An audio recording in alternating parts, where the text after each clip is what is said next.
السلام علیکم ورحمۃ اللہ وبرکاتہ۔ معزز سامعین، ہم علامہ ابن کثیر رحمۃ اللہ علیہ کی قصص القرآن پڑھ رہے ہیں۔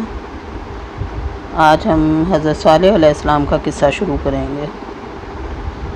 علامہ صاحب لکھتے ہیں کہ سمود ایک مشہور قبیلہ ہے جس کو ان کے جد امجد سمود کے نام کی مناسبت سے سمود کہا جاتا ہے۔ سمود اور جدیس دونوں بھائی ہیں۔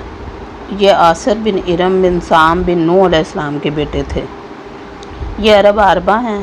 ان کی رہائش حجر میں تھی، جو حجاز اور تبوک کے درمیان ایک علاقے کا نام ہے۔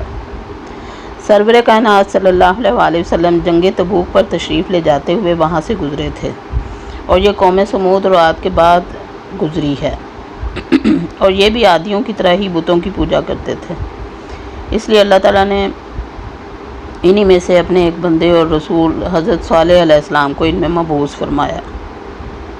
نسب: ان کا سلسلہ نسب یوں ہے: صالح بن عبید بن ناصع بن عبید بن حاور بن سمود بن آصر بن ارم بن نوح علیہ السلام۔ آپ نے ان کو ایک اللہ کی عبادت کی طرف بلایا جو کہ وحدہ لا شریک ہے، اور اپنی قوم سے کہا کہ بتوں اور دیگر جھوٹے خداؤں کی عبادت چھوڑ دو اور اللہ تعالیٰ کے ساتھ کسی کو شریک نہ بناؤ۔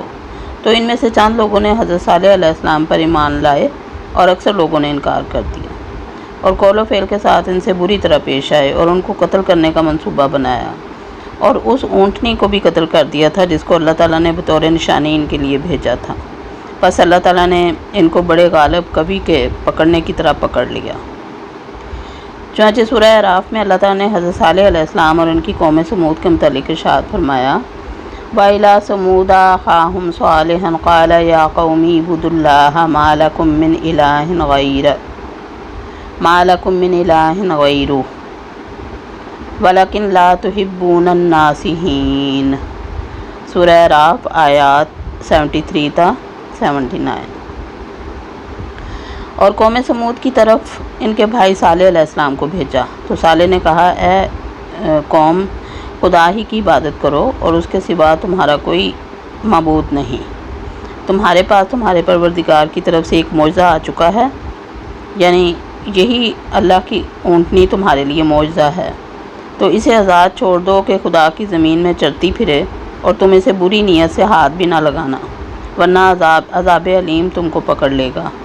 اور یاد تو کرو جب اس نے تم کو قوم عاد کے بعد سردار بنایا اور زمین پر آباد کیا کہ نرم زمین سے مٹی لے لے کر محل تعمیر کرتے رہو اور پہاڑوں کو تراش تراش کر گھر بناتے ہو۔ بس اللہ کی نعمتوں کو یاد کرو اور زمین میں فساد نہ کرتے پھرو۔ تو ان کی قوم میں سردار لوگ جو غرور رکھتے تھے غریب لوگوں سے جو ان سے ایمان لے کر آئے تھے کہنے لگے: بھلا تم یقین کرتے ہو کہ صالح علیہ السلام اپنے پروردگار کی طرف سے بھیجے گئے ہیں؟ انہوں نے جواب میں کہا کہ بے شک جو چیز وہ دے کر بھیجے گئے ہیں ہم اس پر بلا شبہ ایمان رکھتے ہیں۔ تو سرداران مغرور کہنے لگے کہ جس چیز پر تم ایمان لائے ہو ہم تو اس کو نہیں مانتے۔ آخر انہوں نے اونٹنی کی کونچوں کو کاٹ ڈالا اور اپنے پروردگار کے حکم سے سرکشی کی اور کہنے لگے کہ صالح، جس چیز سے تم ہمیں ڈراتے ہو، اگر تم خدا کے پیغمبر ہو تو اسے ہم پر لے آؤ۔ تو ان کو بھونچال نے آ پکڑا اور وہ اپنے گھروں میں اوندھے پڑے رہ گئے۔ پھر صالح علیہ السلام ان سے نا امید ہو کر پھرے اور کہا کہ اے میری قوم، میں نے تم کو خدا کا پیغام پہنچا دیا اور تمہاری خیر خواہی کی، مگر تم ایسے ہو کہ اپنے خیر خواہوں کو دوست نہیں رکھتے۔ وما علینا الا البلاغ۔ اللہ حافظ۔